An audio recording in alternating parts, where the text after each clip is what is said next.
ஆழமான கடலின் நடுவே ஒரு பழைய சரக்கு கப்பல்.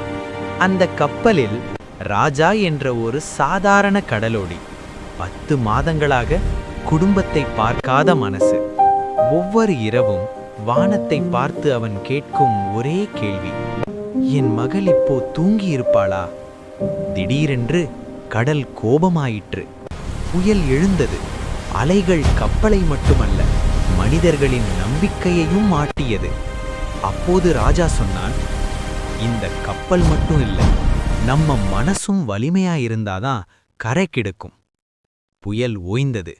கடல் அமைதியானது. கப்பல் கரையை தொட்டது. கையில் முதல் சம்பளம், கண்களில் பெருமை. ராஜா மெதுவாக சொன்னான், இந்த கடல் எனக்கு வேதனை தந்தது, ஆனா என் குடும்பத்துக்கு வாழ்க்கை கொடுத்தது. தூரம் கடினம்தான், ஆனா பொறுப்பு ஒரு மனிதனை உயர்த்தும்.